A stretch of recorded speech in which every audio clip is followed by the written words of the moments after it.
Bestow Productions presents Creative Continuity at New York Comic Con 2014. Get the latest news directly from comic book artists and writers. Tune in for Creative Continuity's coverage of NYCC. We bring the convention to you.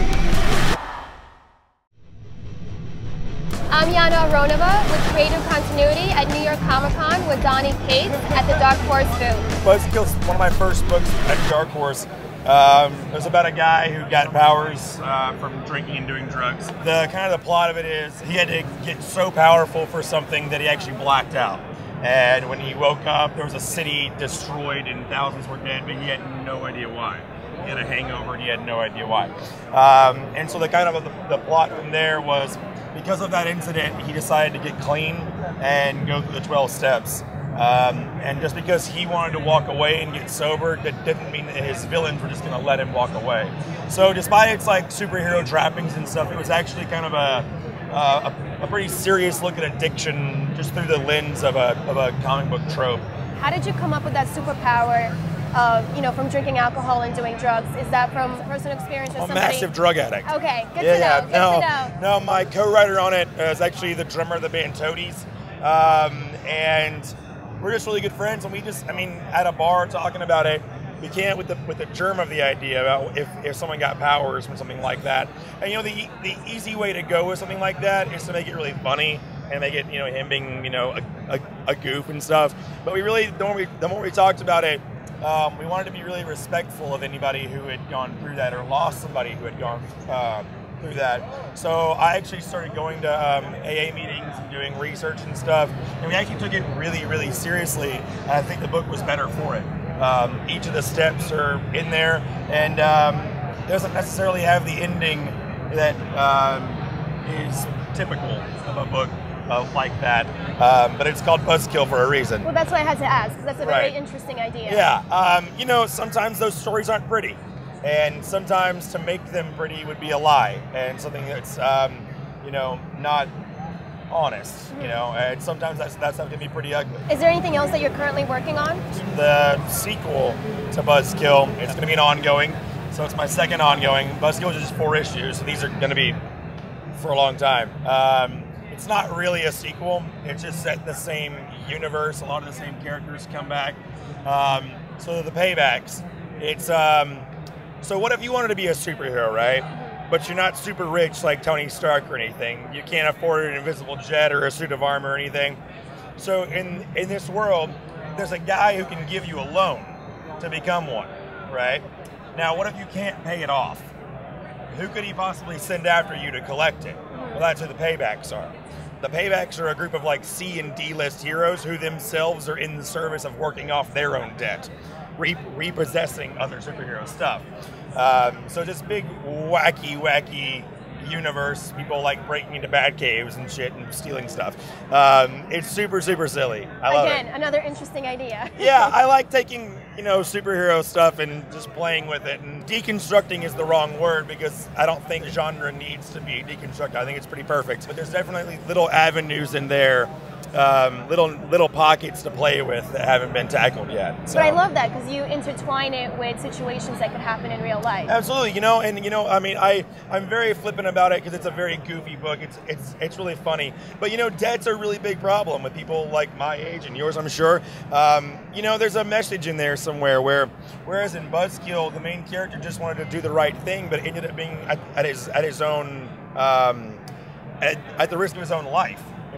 And with people who are coming out of college these days, I went to art school, for Christ's sakes, and there's people out there who just want to do the right thing, who want to go and get an education and do things, and then they're just saddled with these massive debts, and it kind of makes you a slave to the system, because all you're doing is making money to pay that back. And so to kind of take that and put a superhero bent on it is a lot of fun, and a way to kind of talk about an issue that a lot of people don't really want to talk about, especially in the kind of age range that people are going to be buying this, What are your other top sellers? Buzzkill's been my biggest one as far as critically in sales. I did an Archer and Armstrong story over at Valiant for Archer and Armstrong number 25. That was a really fun one. It's about drinking too. Getting typecast as that guy, which is fine. Tell us more about that. As long as the check clears, I don't give a shit. No, Archer and Armstrong is this kind of time traveling duo. And one of them, Armstrong's a big drunk. So we told the story of his first drink because he's immortal, and so he went back in time. And I don't want to spoil too much of it. Ghost Fleet. So it's based on a real thing, actually.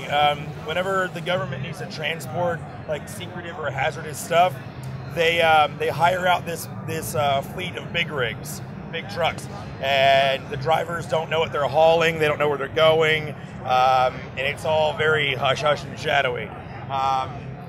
Now in real life, it's pretty boring. It's like NASA parts and stuff. But what we did was, you know, the end of Raiders, that big warehouse that the Ark of the Covenant is in. There's all that stuff in there. Basically, what our story is it's the guys who haul that stuff.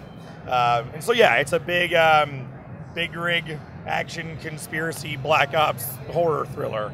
That old story. I have a Dark Horse Presents story that has been running for a while. It's called Hunter Quaid. It's about a alcoholic time traveler. That's what I do, apparently. I do time travel and alcoholism. I am sober, by the way, relatively. Just so we know. FYI, yeah, just so we know. Yeah. Well, besides tapping into real issues that are going on in this world, where else do you find your inspiration? Working at Dark Horse is so easy. I have fully creative control, so most of it just from my friends. I get to spend all day in my pajamas on my computer writing about robots and time travel, and the best part of my day is calling my friends that I work on these books with. My best friend Elliot is actually helping me write the Paybacks as the ongoing, and all my artists are my friends, and just being able to call my friends and talk about plots and talk about stuff like that. It's just a blast. I don't think it gets better than that. You get to work on comic books with your friends. I mean, definitely, let's grab a drink and think of the next big idea. Yeah, and that someone's paying me to do this for a living is just bananas. Living the life. Yeah, it's pretty ridiculous. I love it. And this has been Donny Cates. I am here with Caleb King. He is the writer of Surreality. Surreality is the story of Sydney. She is the blue-haired girl on the banner back here. The story really focuses on her and her journey from adolescence to maturity. And she's a girl in her mid-20s who's going nowhere in life and has no ambition, escapes into daydreams to kind of clear that boredom away.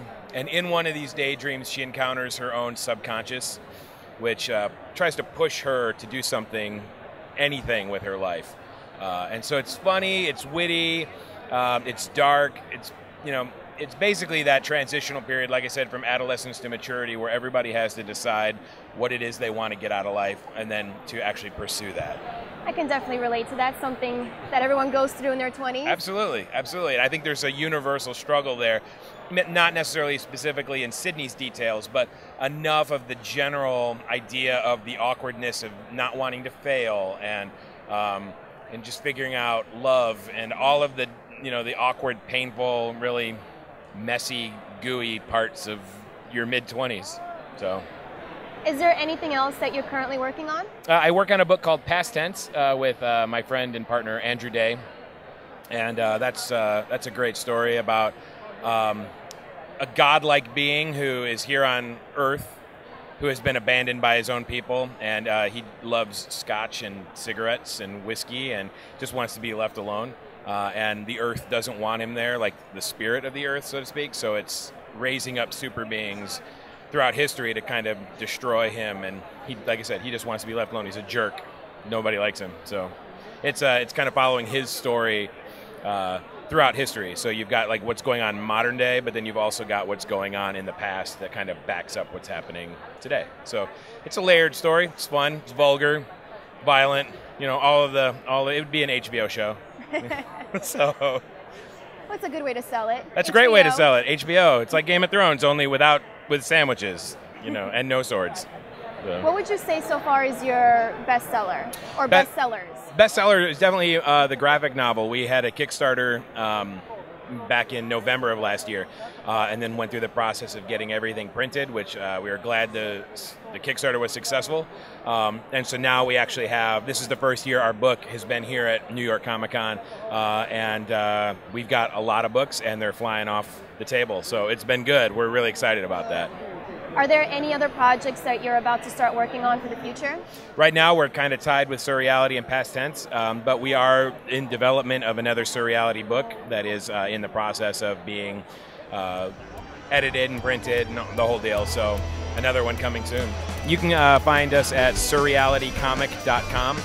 I'm Yana Aronova for Creative Continuity at New York Comic Con, and this has been Caleb King.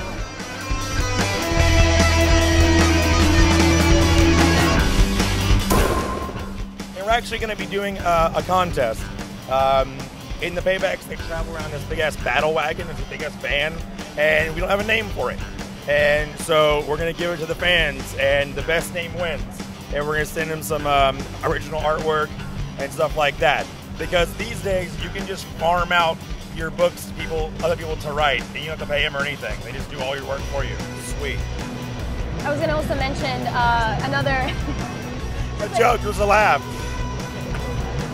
There you go, laugh, laugh, laugh. I'm starting to do a web series, like a web comic.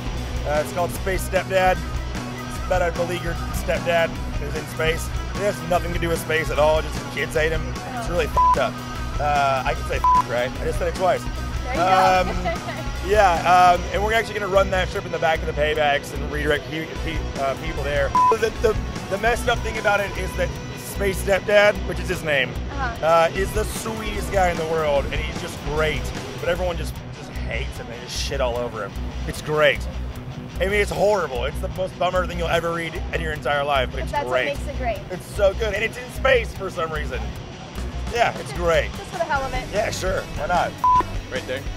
It's easier than trying to spell it. It's got a hyphen in it. It's confusing. My grandmother can't find it, you know, so that's the point. Perfect. Thank you so much. Thank you. My pleasure.